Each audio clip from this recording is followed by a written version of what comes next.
Um, Moving on, I'd like to welcome our next speaker, Mr. Suresh Mathur.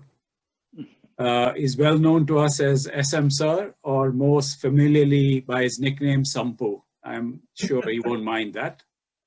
Suresh Mathur is also an ex-Mayo boy himself. For me, he was an inspirational teacher of English who instilled class discipline by combining both educational and, as a class tutor, physical activities, which were challenging for non-sporty types like me. Mr. Mathur was the head of English at Mayo. He was also a brilliant gymnast himself and supervised gymnastics and PT. Mr. Mathur has had a very distinguished career in education as a housemaster in the UK, a principal at various schools in India and the Gulf, followed by roles as Director of Education and Chairman. He's currently in Ajmer. The Mathurs have distinguished association with Mayo. Mr. Mathur's late father, Mr. Danmal, was vice principal and taught me not only geography, but virtues such as graciousness, calmness, and honesty. I'm sure you remember that. I remember we had two different geography classes in our senior year. There was a mix-up between who was going to teach which class, and both classes were pretty vocal that they wanted Mr. DM. He was that good. In the end, he took both classes together. Mr. Mathur's brother, you will also remember, was a distinguished teacher and a superb swimmer and diver. So this leads me to the next topic, the Mathurs at Mayo. Mr. Mathur would welcome questions and comments, but I think let's leave it till the end because we have short of time. So over to you, Mr. SM Sir, and we have you've got this co-host to present your slides as well. Thank you, Mr. Mathur.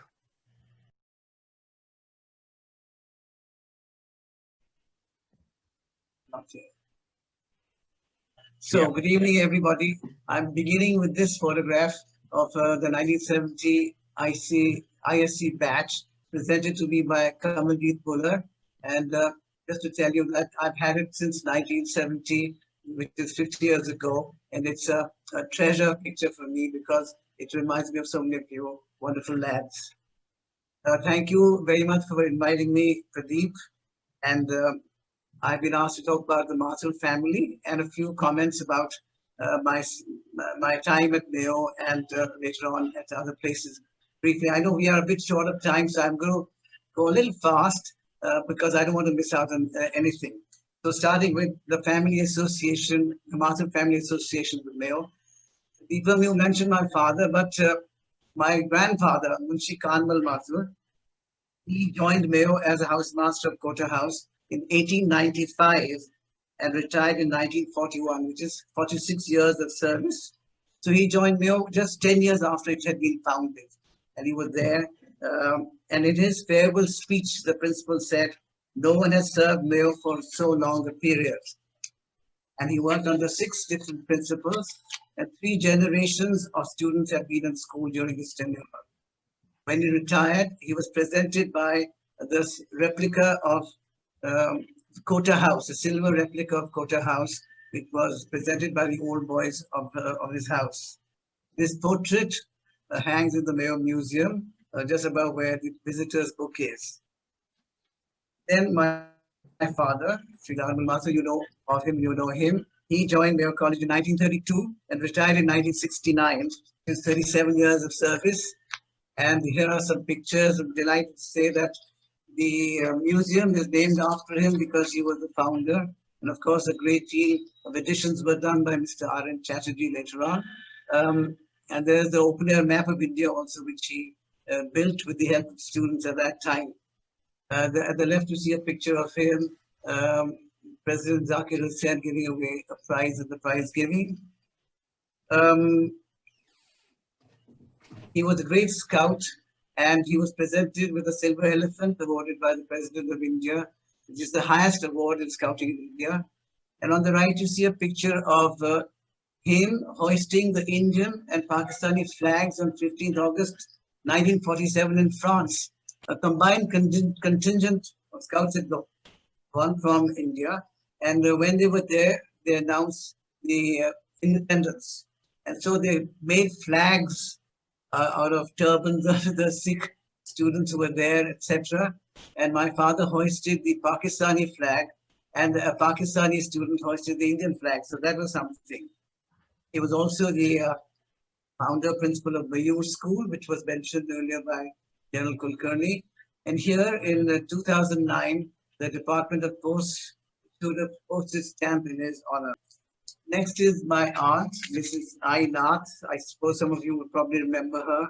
She was a matron and mess in charge. She joined Mayo College in 1947. No, 46. Retired in 1979, so she was there for 29 years. Then the three brothers, three of us, with my father, Mr. D.N. Mathur, um, retired as the house headmaster of the junior school, and he was also a very keen scout. He was also the head boy of Mayo in 1957, and later taught in Mayo from 1973 to 1998. He was the first teacher to be felicitated by Mars in the year I do not remember, and he was chief commissioner of Scouts for Admir Division. He was deeply involved in social service after retirement. Then Mr. R.M., who joined the staff in 1963 and left Mayo in 1990, which is 27 years, and he's also with us today. He was head of geography department, housemaster, and he represented India in springboard diving in 1968. He too was felicitated by Mars for his contribution as a teacher in Mayo. On the right, you see the photograph of Mr. RM with the Geographical Society bidding farewell to Mr. Danmal on his retirement. RM was also awarded the Priyadarshini Outstanding Teacher Award at the national level in 2004, and he retired as education advisor to the Indian schools in Oman. And that's me. Sorry, that's me. Yes, I'm the third of the brothers as a teacher in my different roles at Mayo. I joined Mayo in 1965 and then went on to different places, but I did a total of about 11 years in Mayo College. Then we have Rakhi, now Sharma, daughter of RM, who taught at Mayo College Girls' School from 2005 to 2008. The next three slides are of the fourth and fifth generations of the Mathur family in Mayo and elsewhere.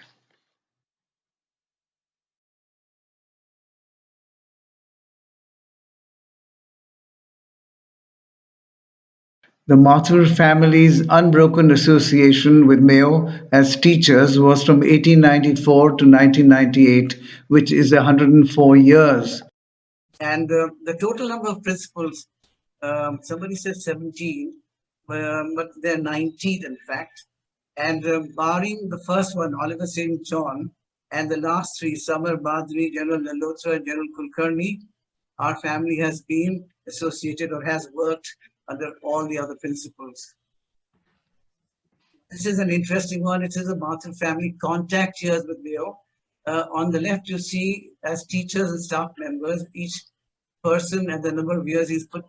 So the total adds up to 202. And on the right are students from the family in Mayo, and that adds up to 81 years. And the total is 283 years of contact with Mayo. And Mayo is only 145 years old. As an addendum, have added 5 more slides listing the progeny of Kanmalji and Danmalji's daughters who studied or worked at Mayo at different times.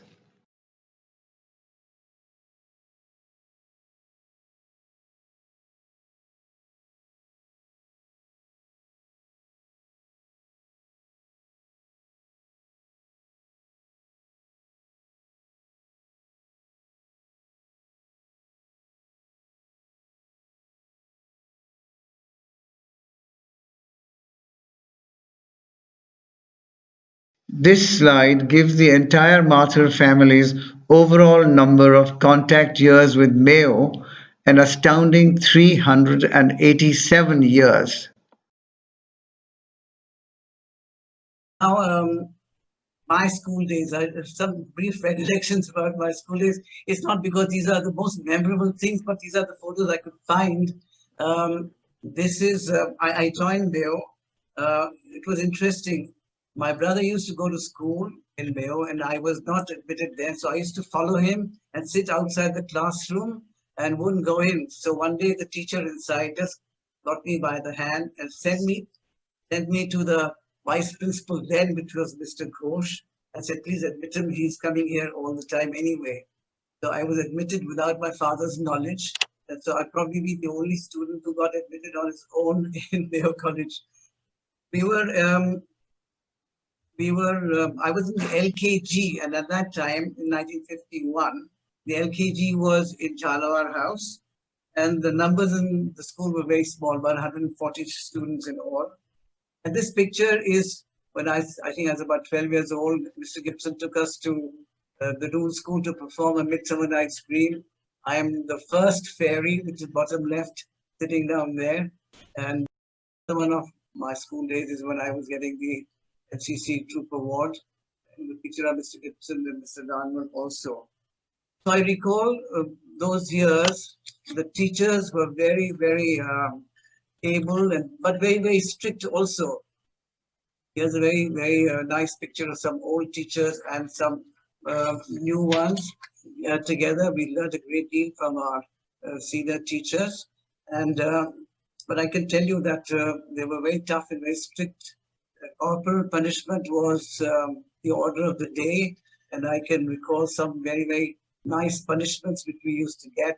Sacking was quite common. Sometimes the teachers would put a pencil between your fingers and squeeze them. Sometimes they pull your hair.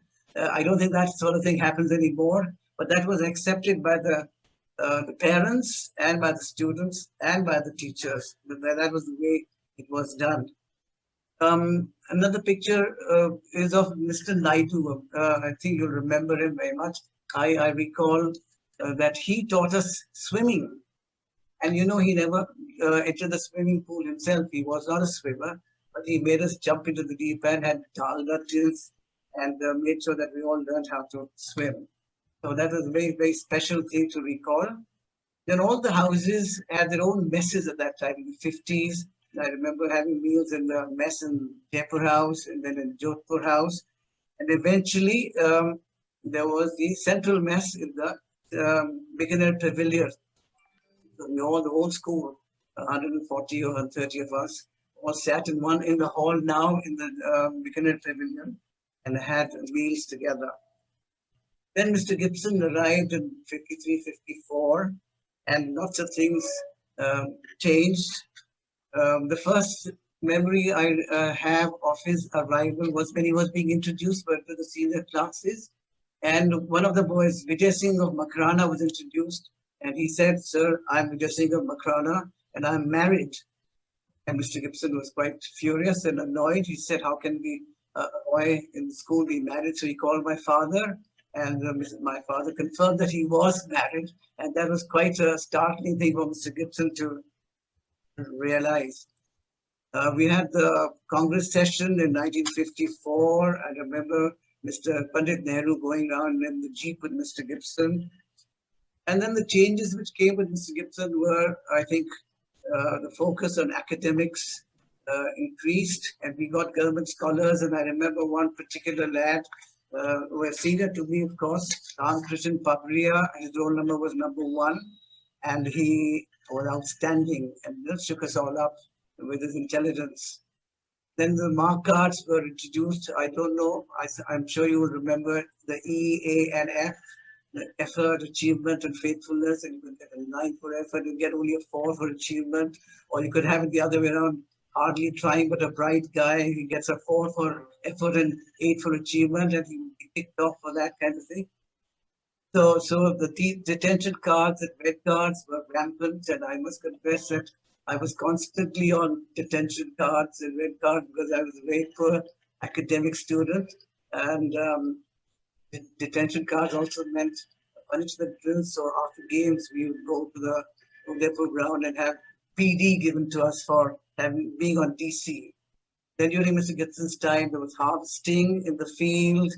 picking, go-crew picking during the monsoon season, and of course, digging for the Gibson pool, which is something we remember very fondly. Uh, um, I must say here, one of the things which has had the greatest impact on me from those days is the school prayer book.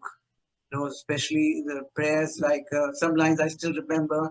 Help me to choose the hard right instead of the easier wrong.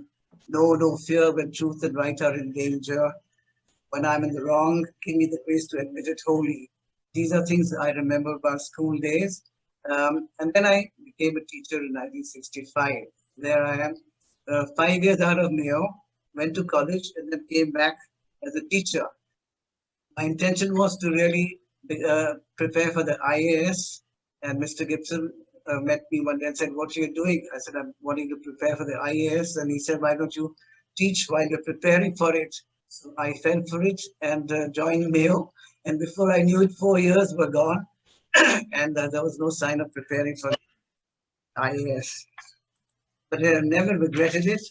Um, when I joined in 1965, I was 20 years old, and some of the students in 1965 who were passing out were about 4 or 5 years younger, so they were 16 or 17. So today I'm 75, and some of my students are 70, 71 years old, which is, I find that quite amazing. So also I was a raw teacher, but what helped was being sporty.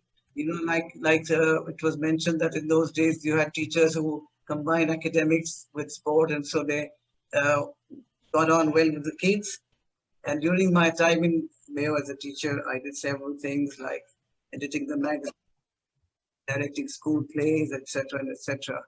1969, just 1 year before you lads came, you passed out. Mr. Das arrived, and there was a huge change in many ways, a lot of freedom, a lot of questions, a lot of excitement. And that was the year.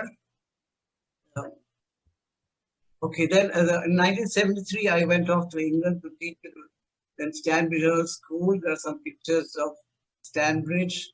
And then I went on to, then I returned to India. And that's my mother welcoming me back because she thought I'd never come back. And then I joined Mayo as head of department English. And from there, I went on to the British School. I became the principal of the British School in Delhi for from 84 to 86. There's some pictures of the British School. Went on to the Army Public School, Dakshai, where I was the founder principal, a beautiful location in Himachal. And from there, I went on to Dubai as the principal of our own English high school. I was there for about 13 years, and my school had 8,500 students. It was quite a huge number, but it was a dream to run it. And there are some more pictures of Dubai. The picture on the left is when I brought a team of students from Dubai to play football against Mayo, and we had a very exciting time there. On the right is a picture of Mr. Jaswant Singh visiting Dubai, and we had an informal old boys chapter of Mayo. We hosted him. On the right bottom is Mr. Sunny Varki. I'm mentioning him in particular. He was my director and owner of the group where I worked. He has introduced what is the Nobel Prize for Teachers, a $1 million award, and it is equated with the Nobel Prize. He's a Dubai resident, and I think it's admirable that he's done so. Now, after retirement, I'm back in Ajmer. I have an NGO I work for. It's called My Clean School at Mayo. On the left, you'll see Kulkarni, because we work together. From the school mess, the empty tins, ghee tins are given to us, and we get them painted, put kachra path and distribute them to shops all over Ajmer. Then we have kids in a government school preparing their field. We are helping them. There's plantation being done in different places. So still in touch with Mayo, and it was very nice to be invited as chief guest of the 15th of August parade some years ago. And a couple of years back, General Admiral Damba came and we were there to see him and meet him, which was very nice. And finally, to finish off, just to say 1970, when you passed out, is the year Rashmi and I got married. And 2020, when you're celebrating your 50th year of passing out, is our 50th wedding anniversary. So what a great coincidence. Thank you very much for your time. Oh, that was great, Mr. Mathur. I don't know what to say. I'm stunned. Wow, what a trip down memory lane. I'd request, in fact, I would insist that you should write your remembrances up in a book. Those photographs were really brilliant, and I knew about your family's association with Mayo, but I wasn't aware of the extent of it. So thank you very much. Big hand to Mr. Suresh Mathur. Thank you. Okay, thank you. We are running